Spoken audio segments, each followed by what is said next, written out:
Assalamualaikum warahmatullahi wabarakatuh. Baik, berjumpa lagi dengan saya Spiritual Musik.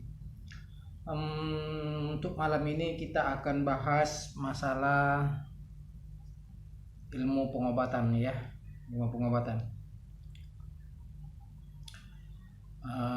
Dan untuk kunci keilmuan itu esok hari akan saya upload videonya ya. Dan untuk malam ini kita akan bahas masalah ilmu pengobatan anak ya. Ini anak kecil termasuk bayi ya, termasuk bayi itu sangat rentan sekali terkena sawan ya, atau lebih dikenal lagi dengan penyakit AIN. Nah, penyakit ini menyerang kepada anak kecil, dan AIN adalah pandangan mata. Jadi ketika ada bayi ya, anak kecil itu diajak misalnya kondangan, pergi acara, atau ada suatu hajatan, itu terkadang pandangan orang lain itu mengakibatkan anak kecil itu terkena penyakit AIN. Nah, apa efek daripada penyakit ini? Penyakit AIN atau pandangan mata ini itu anak kita itu akan terkena sawan. Nah, seperti itu ya. Jadi anak yang terkena penyakit ini biasanya sehabis maghrib dia akan mulai menangis. Dia menangis tiada henti. Jadi sehabis maghrib dia mulai nangis sampai jam 9, jam 10, jam 11. Sekali dia berhenti, kecapean, tertidur. Ini penyakit AIN. Nah, apa penyebab penyakit AIN ini?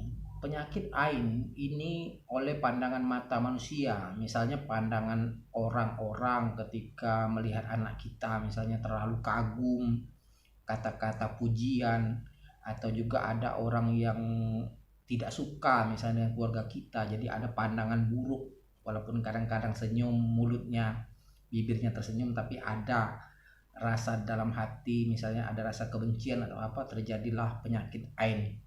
Atau juga orang-orang misalnya anak keluarga yang senang terlalu memuji segala macam, maka anak itu juga bisa terkena penyakit AIN.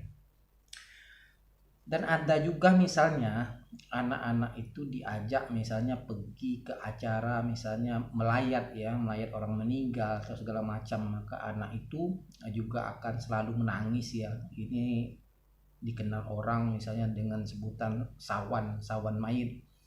Maka orang itu, anak tersebut itu suka menangis dan tidak mau berhenti setelah habis maghrib ya. Nah, itu. Nah, adapun juga ilmu yang saya akan berikan ini juga selain untuk pengobatan atau pencegahan penyakit sawan, penyakit AIN ini juga untuk melindungi dari anak misalnya binatang-binatang serangga ya, misalnya semut, kalajengking, atau kelabang, atau hewan-hewan yang berbisa ya, ini bisa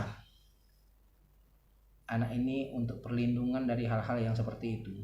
Nah, yang lebih efektifnya lagi, doa yang saya akan berikan ini juga melindungi dari hal-hal yang sifatnya gaib ya, misalnya gangguan jin, gangguan lain-lain lah. Itu insya Allah mudah-mudahan anak kita akan terlindungi dengan syariat daripada amalan-amalan ini. Betul ya. Nah, jadi begini, ilmu ini sebagai pencegahan ya, pencegahan dari hal-hal yang saya sebutkan tadi.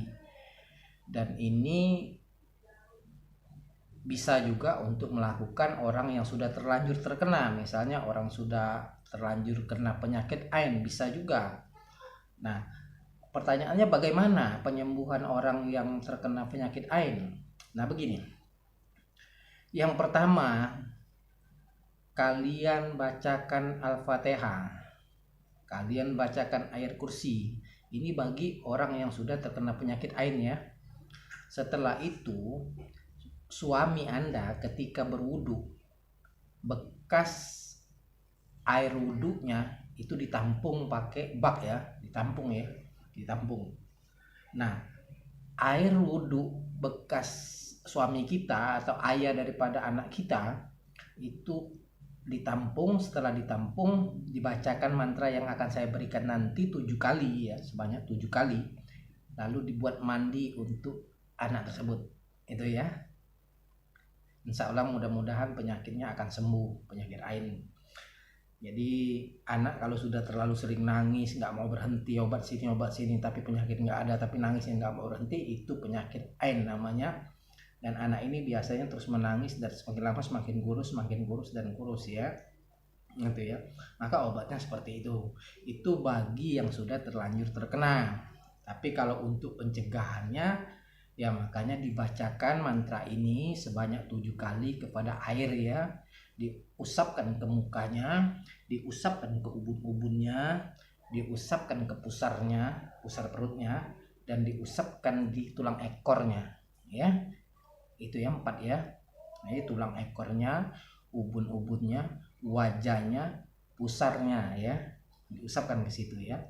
Nah, itu pencegahan.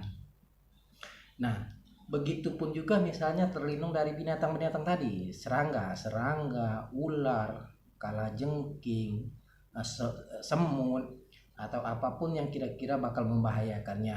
Begitupun juga daripada jin, gangguan dan lain-lain ya. Itu bisa. Itu cukup dimandikan, dibacakan 7 kali lalu dimandikan ya. Insya Allah mudah-mudahan anak kita terlindung dari hal-hal yang seperti itu. Insya Allah mudah-mudahan. Jadi ini penting ya, dipelajari bagi ibu-ibu yang anaknya sering nangis malam sehabis maghrib. Itu boleh diamalkan ini ya, diamalkan dan dipelajari. Itu ya. Oke, kurasa sampai di sini dulu pertemuan kita. Jangan lupa di subscribe ya, like, komen, dan aktifkan lonceng notifikasi. Dan untuk mantra saya akan tulis di deskripsi ya, dicatat dan dihafalkan ya. Kurasa sampai di sini dulu ya pertemuan kita. Assalamualaikum warahmatullahi wabarakatuh.